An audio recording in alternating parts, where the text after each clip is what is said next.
In business, as you grow, you shouldn't face heavyweight challenges alone. You need the right support to grow your space, your client list, your team. Catherine Beech launched her biochemical company, Exonate, to tackle the biggest cause of blindness in the UK, which can currently only be treated with injections into the eye. The Business Finance Guide spoke with Exonate about how, with the right finance, they have tackled this heavyweight business challenge. Exonate's a small company based in Cambridge and Nottingham. We are trying to make eye drops for the treatment of diseases at the back of the eye. We wanted to find a way to treat these better and to use the body itself in order to cure them, and that we wanted to try to make eye drops so that we had a completely game-changing way of treating these diseases. To develop a drug is going to take over 10 years, and we will not earn any money at all during that period.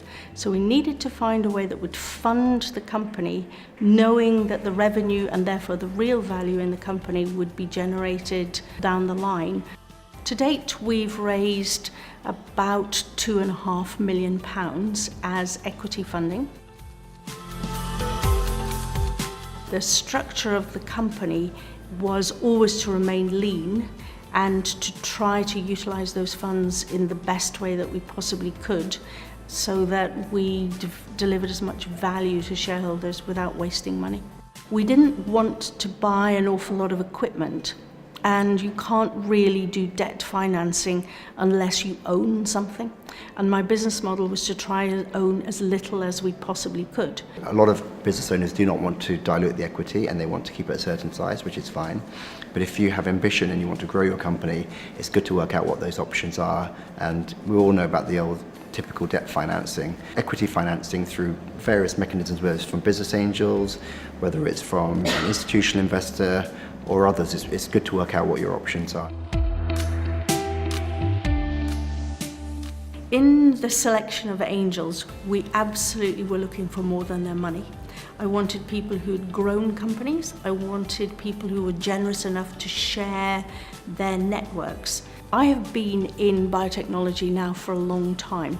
So when it came to selecting angels, I started off with people that I had worked with before, who already had a confidence in me that I was somebody who wasn't going to run off to the Bahamas with their money.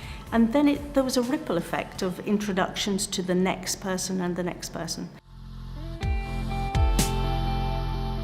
What really stood out about the Exonate business is two things. One is the academic who was spinning out the technology was really strong. He was very passionate about what he was doing. In biotech companies, it has to be the science. I invest in people. I don't invest in product or market or tech or defensibility in the end. Need to be real walk through walls, can-do type people. They've got to be able to cope with being knocked down, a senior employee leaving, customer leaving, running out of cash or whatever, and cope with that. Our future is looking very positive. The science is working well. We really are at the cutting edge of this type of science. This has attracted attention of the pharmaceutical industry, who we have already had a pharma industry saying that they would like to partner with us. And I also think that the very fact that the pharmaceutical industry is interested gives a validation to our science that people who wish to invest will find comforting. I think Exonate's going to be one of my star investments, should I say that on camera? And I think Exonate will do very, very well.